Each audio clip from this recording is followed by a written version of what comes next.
Hello বন্ধুরা, আমি Ananya simply life অবরণা পল্লবে তোমাদের স্বাগত। আসলে আমি কয়েকদিন যাবৎ কোনো রকম ভিডিও বা শর্ট কিছু পোস্ট করতে পারছি না, কারণ আমার জ্বর, আমার বরেরও জ্বর। ছেলের শরীর ঠিক হওয়ার পর আমরা দুজন পড়েছি, আমাদের চোখেও সমস্যা হয়ে গেছে।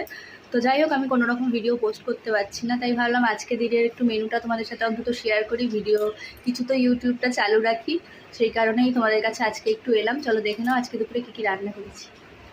রান্না তো করতেই হবে, যতই শরীর খারাপ হোক আর যাই হোক, সবাই তো খাবে কিছু না কিছু, বলো। তো সেরকম সেদ্ধ ভাত যখন পারছিলাম না একদম, তখন সেদ্ধ ভাতই রান্না করছিলাম।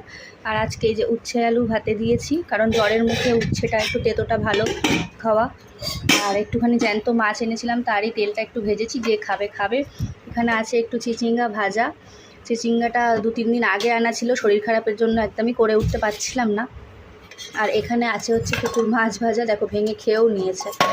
তো যাই হোক, এখানে আছে হচ্ছে সবজি দিয়ে মাছের ঝোল। এখানে আছে ওল কচু, আলু, পেঁপে, পটল দিয়ে জিরা আদা বাটা দিয়ে জ্যান্ত মাছের ঝোল।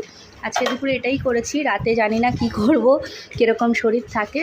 তো তোমাদের কেমন লাগলো জানিও। আশা করি খুব শিগগিরই তোমাদের সাথে অনেক অনেক ভিডিও শেয়ার করতে পারবো। টাটা।